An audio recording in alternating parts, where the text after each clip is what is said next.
Welcome to Armchair Buffaloes, where we discuss all things Colorado football. Today, we welcome Nelson Spruce, the all-time leading receiver at the University of Colorado, with 294 catches for 3,347 yards and 23 touchdowns. Nelson had an electrifying preseason game with the Rams in 2016 before suffering a knee injury on a game-winning touchdown catch against the Cowboys in the Hall of Fame game. He bounced around practice squads the next couple of seasons with the Bears, Chiefs, and Chargers before finding a home in the AAF in 2019, where he was second in receptions and fifth in receiving yards. The league was dubbed a developmental league for the NFL, but lasted only one season. Then in the XFL in 2020, Spruce was named to the midseason All-XFL team with 20 catches for 256 yards and 2 touchdowns before that league was shut down due to COVID and wouldn't restart until 2023. That's a tough road, Nelson. What was it? What was it that ultimately influenced you to hang up the cleats? Yeah, that was a good intro. I kind of forgot about all those little steps throughout the process, but my body was telling me when it was time to kind of hang it up. Which you left off. I did after the XFL got shut down a little bit. I tried to go up to Canada, and that same knee. I actually right before the XFL shut down for COVID, I tore my PCL on my right knee, and then I tried to spin it back up one more time, go up to Canada. I did a camp with Montreal, and during that, my knee was just giving me all kind of issues, and they actually ended up releasing me. So when that happened, that was kind of my my message, like, hey, this is done. But it Was was a good. was that the same knee that you hurt with the Rams?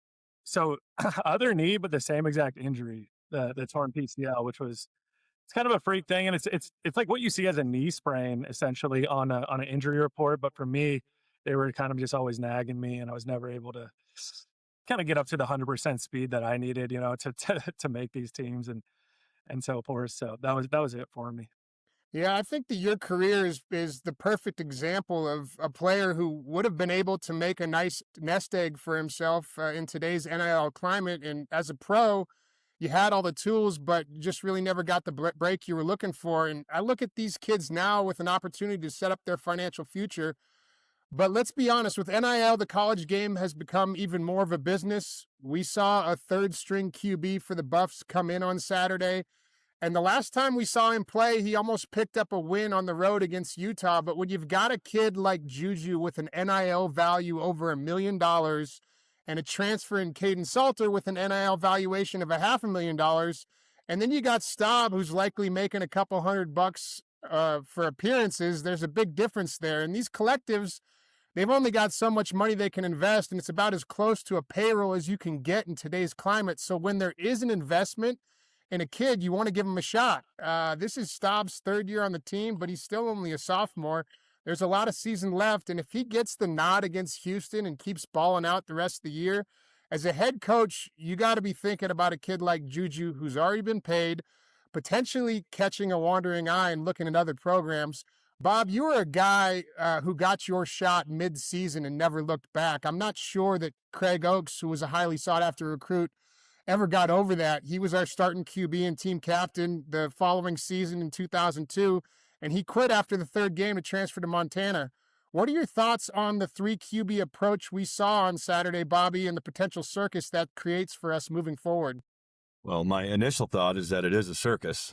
I'm fine with them throwing 3 guys out there, right? I think it was very apparent that Staub was playing better than everybody else. I felt like the play calling was very different when Staub was on the field. So I'm fine with trying all 3 of them. I don't understand why we went back to Salter and went back to Lewis right in that game. Like, let Staub play. You bring up a good point, right? It's a very hard thing to deal with, right? Salter, okay, like if we piss him off, whatever. He's got 1 year left anyways, right? If he wants to be mad, he can be mad.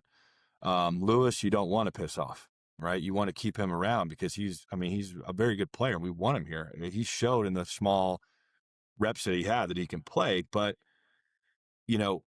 what's more important right now? If you're playing the wrong guy, you're going to lose the locker room.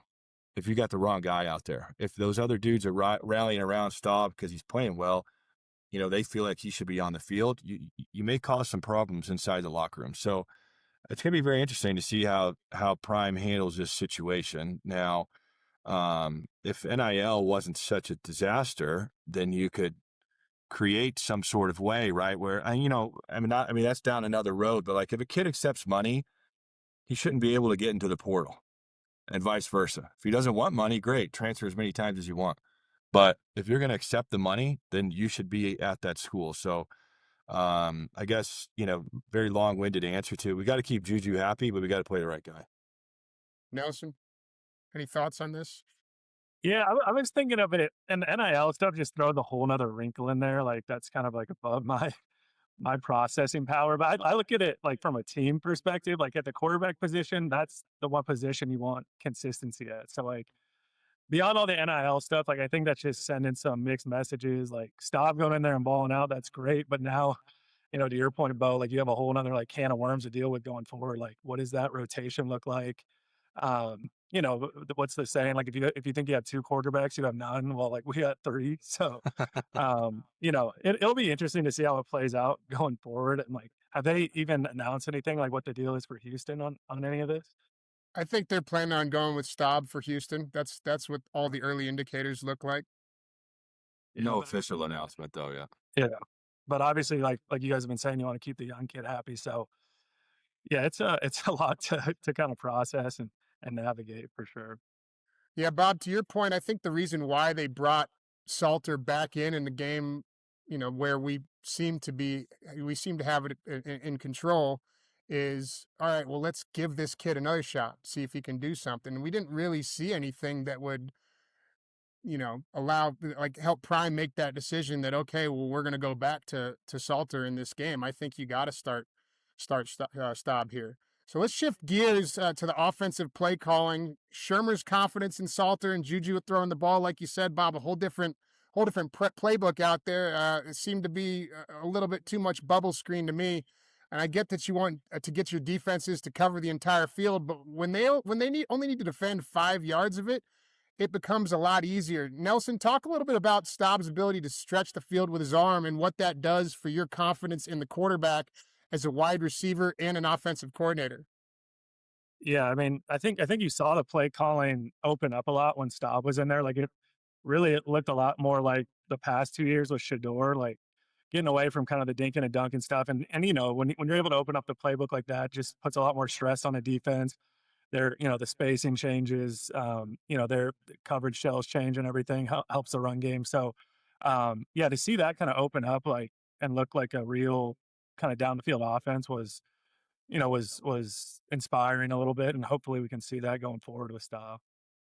Bob, any more thoughts before we move on to Houston? Yeah, I mean, I think, you look at it as if they're going to throw all those screens. I mean, maybe Pat's using that as the run game, to just try to get the ball into somebody's hands and keep the clock running and give the defense some rest. But they weren't overly successful. I think like we got the guys in the backfield that could run the ball pretty well. So I don't really understand it, but I mean, Nelson said it exactly how it was. When Staub got in the game, it was different.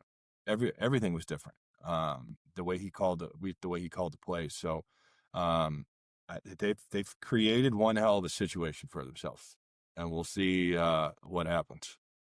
Yeah, we seem to be running the same kind of running back by committee as well. And there was a couple guys that I saw two guys that had 6.5+ yards per carry. So it seemed like Delaware might have been zeroed in on Micah Welsh when he was in the game, but then we got some other guys in there that were able to produce some pretty solid yards per carry. So it'll be interesting to see what happens this week. And let's get to Houston. It's our first road game. Houston is 2-0 with blowout wins this season over Stephen F. Austin and Rice. And they've only allowed 9 points, with 6 of those coming on a pick six. So their defense has only given up 3 points this season so far. And while we did some good things on offense last week, I think this game will be a true test on the road. And, it seems that we're figuring things out, but I'd like to see us find a little bit more rhythm and identity on offense still. Bob, what do you think the keys to victory are in this one? Yeah, I think this is going to be a challenge, right? Houston struggled last year. They were 4-8, but they got better. They got a good quarterback. Connor Wegman transferred from an A&M kid that's there playing. They haven't been tested yet this year with Rice and Stephen F. Austin. So, I feel like the Buffs going up against Georgia Tech gives us a little bit of advantage. Playing a team of that caliber already. But when you got younger guys or guys that haven't played a lot, and this is their first road trip, I think that always throws another wrinkle in there. Because the funny thing is, right? When I'm traveling with these guys, half of them are making more money than the coaching staff. So, they're not even eating team meals. They're going out to dinners. I'm seeing them at the same steakhouse that I'm at, right? So, and that's just a different level of focus than it is, when we were playing, right? Nobody left the hotel when we were on road trips. It's a different situation, which I think creates just always questions when you go on the road. Are these young kids going to be focused? Are they going to be dialed in, and ready to play? So I think it's going to be a great challenge. I think the keys are, number one, right? We're going to have to stop the run again, because that's what everybody's going to try to do against us after Georgia Tech. So we got to be tougher on the defensive side of the ball. And then whoever is under center for the majority of it, he's just got to make good decisions, because I think we can push the ball down the field. We got good backs that can run if we choose to do that. But these guys are good, right? I mean, Texas has got a lot of good players in that state. So Houston's got some dudes on their team. So it's going to be a challenge. And I just think it's, are they professionals? Do they handle the road trip the right way and go down there and be ready to play? Nelson, what are you thinking on this game?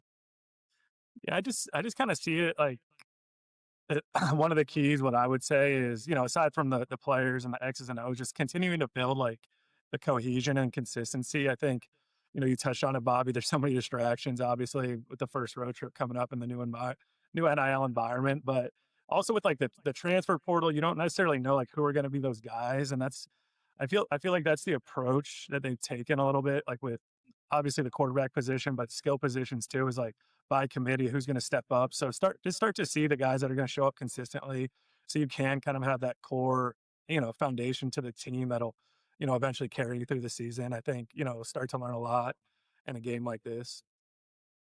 Yeah, it'll be interesting to see how we show up in our first road trip, and if the last 2 weeks has built some chemistry for these guys. But like you said, there are a lot of players in Texas, in the state of Texas, so that Houston's got guys. Anything else on this game before we sign off, either of you guys? I would just add, there was an article, the Houston head coach saying that, they've been preparing for this game and Prime coming to Houston. Like he came out and said it. He said, I know we had Stephen F. Austin and Rice before, but we've been preparing for this all summer.